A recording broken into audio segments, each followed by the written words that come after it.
Madame, monsieur, bonsoir. Au sommaire de ce journal du 6 septembre, des parents occupent une école jour et nuit. Et ça se passe à Coulongé, où une classe doit fermer selon les dernières mesures de la carte scolaire. Les parents protestent et ont donc décidé d'occuper l'école. Quel est l'avenir de l'ancien stade Léon Bollée au Mans ? Un voisin devenu paisible pour les riverains depuis la création du MM Arena. Des riverains qui se demandent bien par quoi il pourrait être remplacé, alors qu'en ce moment même, la municipalité consulte. On fera le point donc dans ce journal. Notre invité est Antoine Taffin, président du club des entreprises du Perche Sartois. Du Perche Sartois, je vais réussir à le dire correctement. Un club qui fête ses 15 ans dans quelques jours. On en profitera pour parler donc de ce club et puis de l'économie dans le Perche Sartois. Les mesures définitives de la carte scolaire continuent de faire grincer des dents en Sarthe.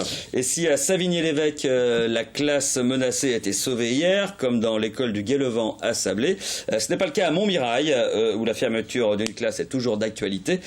C'est aussi le cas à Coulongé, où il manquerait un élève pour maintenir les 3 classes de l'école du village. Une inscription supplémentaire redonne espoir aux parents, mais pour mieux se faire entendre, ils ont décidé d'occuper l'école.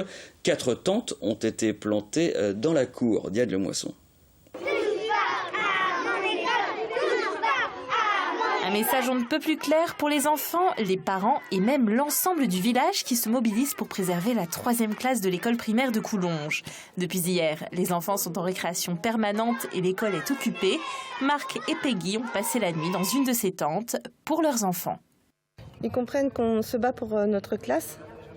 Ils sont touchés parce que du coup, ils savent qu'ils vont être partagés dans d'autres classes avec plus de niveaux. Donc ça va être difficile pour eux de pouvoir suivre les cours correctement.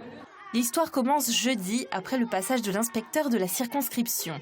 L'effectif de l'école est de 47, il en faut 48 pour garder les 3 classes. Décision est donc prise d'en fermer une, c'est alors que les parents d'élèves ont décidé de se mobiliser.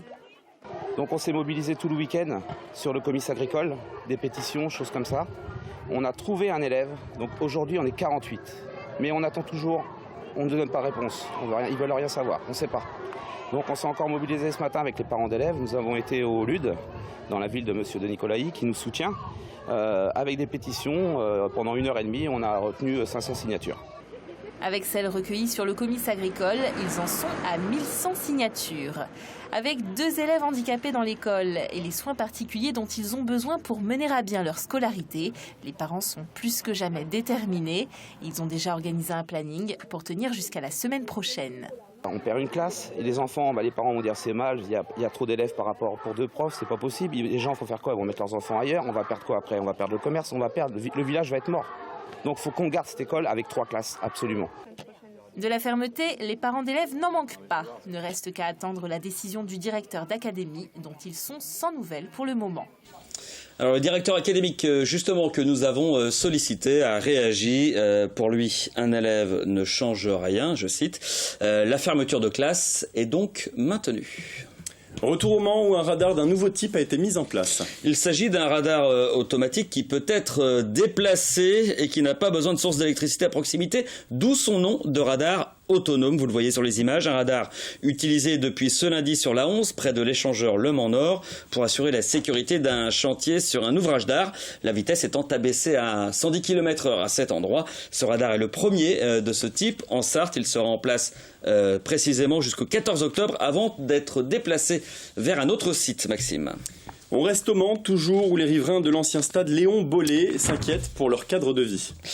Vivre au pied du colosse vidé de ses supporters depuis 6 ans avait un avantage, la tranquillité. L'ancien stade est aujourd'hui une friche dans laquelle la végétation a repris ses droits. Autour de l'enceinte, de grands arbres font office d'écran végétal pour le voisinage. Mais un projet immobilier porté par la ville du Mans pourrait obliger le futur promoteur à les faire abattre. Laure Girard. De cette terrasse, la vue sur la cathédrale Saint-Julien est saisissante. On oublierait presque la proximité du stade Léon Bollée qui jouxte les jardins. Un bâtiment caché par une barrière végétale, de grands arbres menacés par un futur projet immobilier. Cet arbre nous cache de toute la visibilité du stade, les petits à côté également, mais c'est surtout celui-ci qui est très important pour nous. On voit même pas les tribunes, on voit à peine le lampadaire qui est derrière, qui pourtant lui est très haut. Donc pour nous, c'est essentiel qu'il reste là. L'ancien stade Léon Bollé, une coquille vide depuis 6 ans et donc un voisin plutôt tranquille.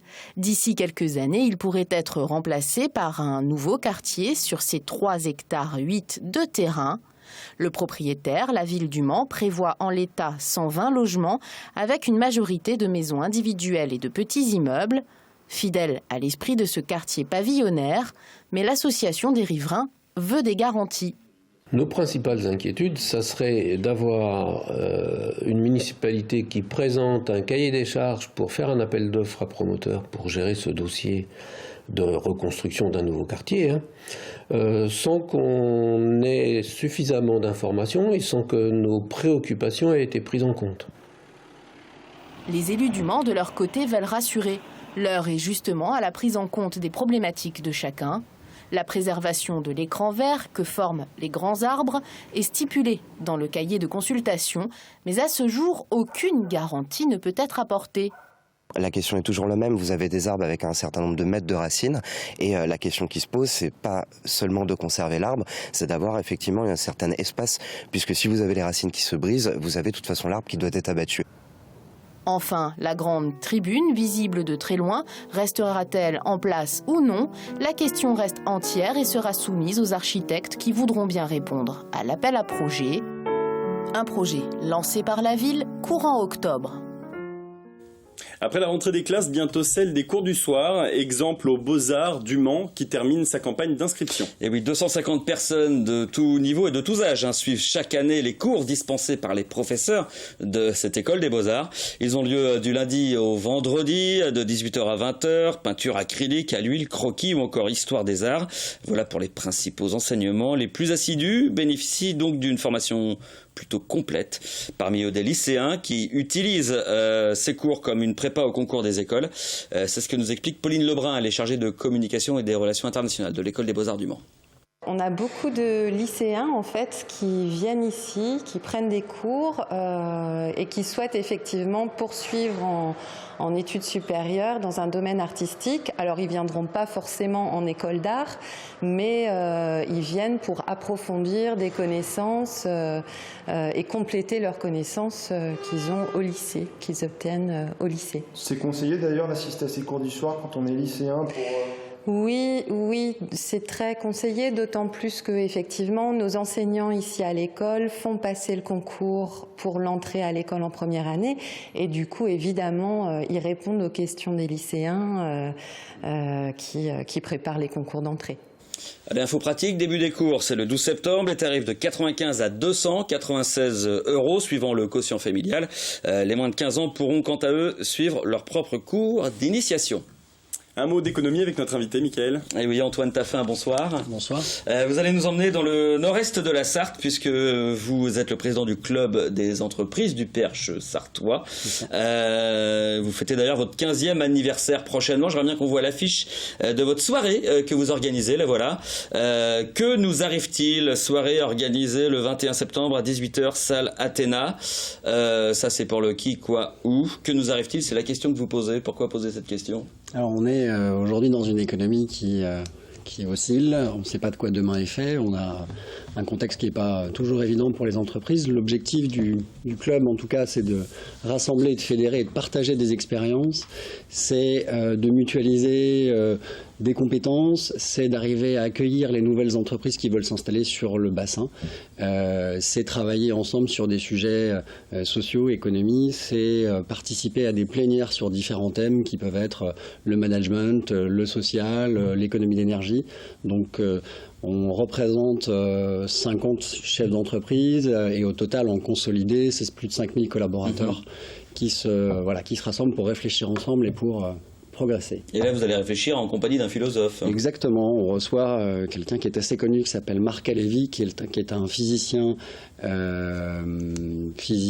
et puis philosophe, ce qu'on appelle un prospectiviste, qui va à la fois de manière scientifique nous expliquer les expériences, notre histoire en termes d'économie et ce qui va nous arriver dans les 25 prochaines années. Et donc c'est ce qui vous intéresse en tant qu'entrepreneur, ce qui va vous arriver dans les 25 prochaines années. Prévoir l'avenir, c'est très compliqué. En tout cas, même si l'histoire ne se ressemble pas, les cycles économiques peuvent avoir tendance à avoir des similitudes. Que nous arrive-t-il je vous relance la question. Que vous arrive-t-il, vous, à la Ferté?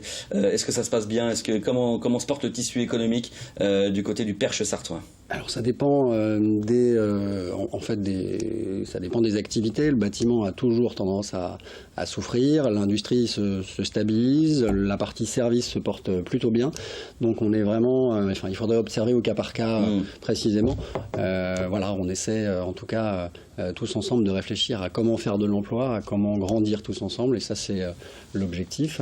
L'actualité aussi de cette soirée, c'est aussi de changer de nom à cette occasion-là. En fait, le club s'appelait anciennement le Club des Industriels.